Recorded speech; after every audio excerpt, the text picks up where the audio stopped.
Hey, what's going on, my friends? Will Black here. Super good to see you guys. So today I want to show you how to do line work on your paintings. And so I bought a new set of these flow lines. These are half-ounce squeeze bottles. You can get much bigger ones. They're called fine liners.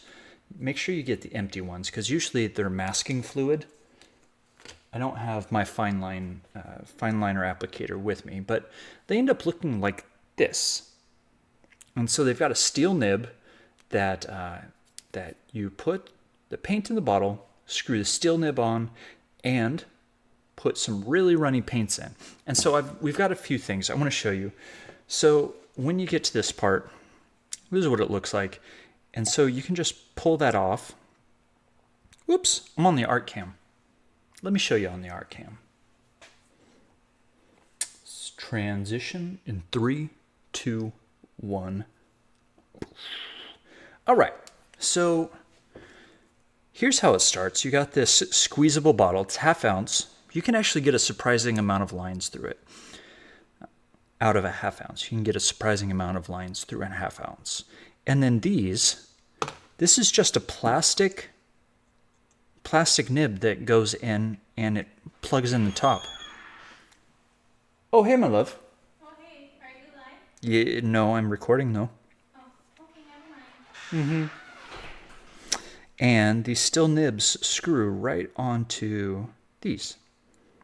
And so when you screw it on, it's not easy. It's kind of actually a little difficult. I had to use my shirt the first time I did it just to make sure I got it really tight, because I would really be disappointed to be like halfway through an awesome line and then all of a sudden the top just spit right out. And I'd be like, oh no, my painting. And then my painting would be jacked up. I don't know if I would have sounded like that, but I might have. Okay, so I've got Payne's gray in here, and I've got a little bit of white mixed up here, and I put a dab of blue in it, and so it's really thick right now, and this is way too thick to do your lines. It kind of needs to be the very runniest it would be if you were willing to pour like that. So I've got my water-only bottle. It's seen some days. And since you're only mixing up a half ounce, you got to be really careful with how much. Like a little bit of water goes a long way.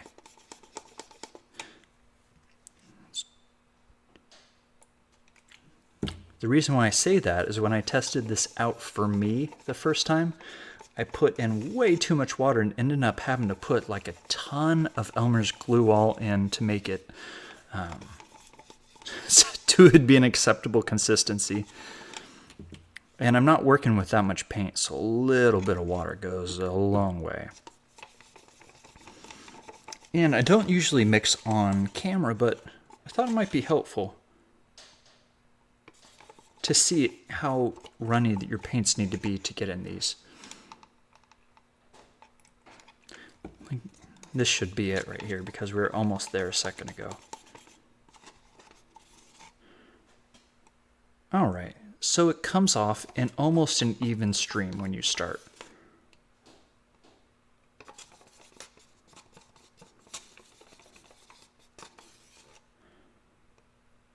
All right, and then when you get ready to pour it in, you just pull out the nib out of your thing. The nib out of your thing. Super technical. If you need me to slow down and repeat things, just let me know. Okay. And then I just cracked this side. Oops, maybe I cracked it a little bit too much. But it makes it nice so it pours really nicely into the bottle. And I'm sure you can't see that. Maybe now? Nope, now my finger's in the way. But anyway, just pouring that little bit in there. And then when you put your nib on, you're ready to go. I would highly suggest that you practice first. So this is my alcohol ink from last night, and I didn't really like the way it turned out. Actually, to be honest, I thought it was but ugly. And so every time you mix your paint, it's going to be slightly different. And so I would highly suggest when you put it on, kind of just going on and testing how fast it comes out until you're a pro. I'm not a pro. Not yet, anyway. And so then you kind of just test it to see how these lines come out. And I know we've been talking a long time and I haven't gotten to paint, but I feel like this is an important thing to talk about. So, and of course you'll probably want to spend a second lining up your things better than I did, but then I'm doing one-handed.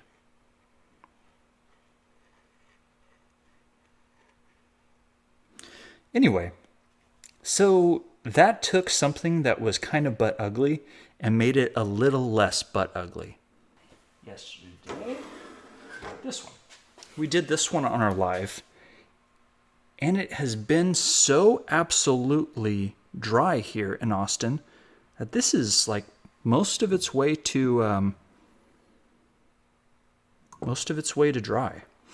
And so with this one, this is comes with 3 different size nibs. And so right now I have the smallest nib, which I think is going to be good. Let's start with that. But I want to outline this cone right here. So we have cells, wispiness, and that's what we were trying to do for this one. I want to take this wispiness and kind of cone it out to make it kind of emphasize. I'm wiping my nose right on camera. Sorry guys if you caught that. But I want to emphasize this wispiness and this cone shape that we were trying to get in. And you know what? There's only a little bit of shiny business on here. All right. Oh, man. I'm a little nervous because I actually like this painting. All right. That other one I was going to pour over anyway.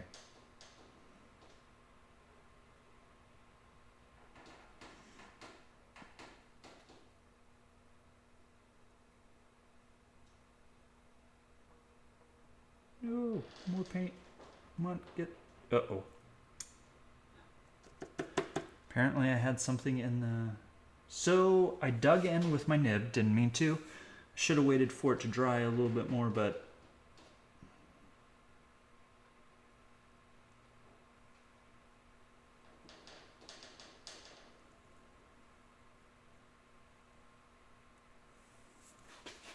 So this totally grew from the point where we had started it.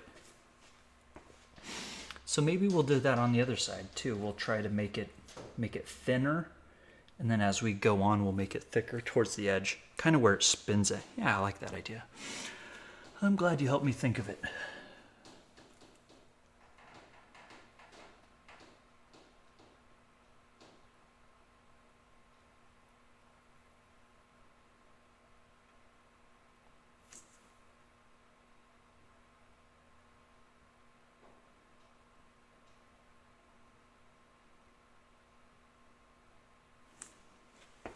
Yep, like,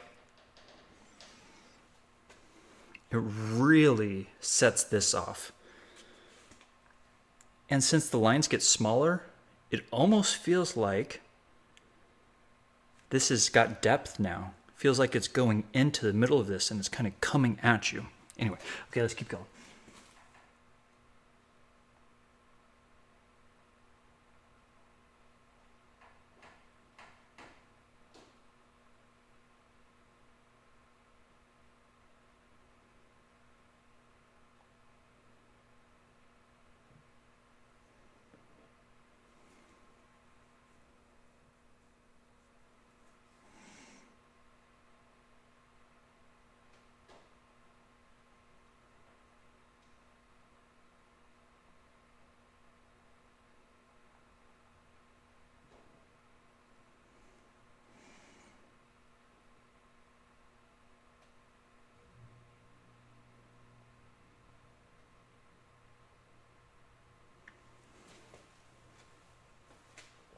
And you know what? This one doesn't need a whole lot much more than that. I think it's just about done. I had planned on like following a little bit of these lines out, but I think we've achieved what my goal was when we started on this one, which was number one, don't mess up the painting, but number two, give it a little bit more structure and use the lining technique to be a little bit better. Yeah, I really like it, and I don't want to mess with it anymore. I think if I'm gonna experiment more, I'll do it on something that I'm definitely getting rid of. But I really like that white. And there's a tad bit of blue in it, so it kind of fits better. Yes, I am happy, man.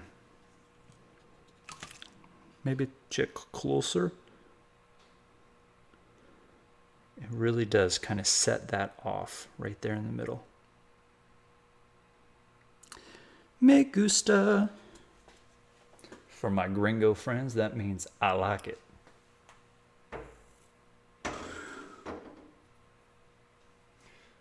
Let's find something else. Oh, this kind of reminds me of roses. Or the pits of hell. Oh, man, I'm ridiculous. Oh! No, this is what we need to do with this one. Okay, so what we need to do with this one is I need to get a green fine liner and do tufts of green grass here. And there will be a stem and maybe a rose, right? Or tulip. I think a tulip would fit this better. I love tulips. I used to live right by the tulip fields. Okay, I don't have time to do this right now. And you probably don't have time to watch it right now.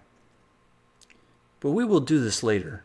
At a further date, I promise we will turn this into from the pits of hell to a landscape. Oh, man. I slay me. All right, guys. So thank you for watching. And I really hope that you liked it, so that I'd love to see what other people do with these fine liners, because there's a lady on Instagram. Her name is Messily Ever After, and one of our community suggested her to me, and I love her. She is incredible. Yeah, I just absolutely love her stuff, and this is where I got her idea from. And so I love what she does, but I'd love to see what you guys come up with too. I think that would be a whole lot of fun. All right, but for right now, we is done. The ain't no more. Thank you so much for watching. Would you like and subscribe this video and like whatever you do? And I'd like to thank my my sponsors. I really appreciate you guys. You're awesome. If you want to support me, do you want to help support this channel and all the things that go into it? I'd love that. Links down in the description, or not, whatevs. All right, I'll talk to you guys later.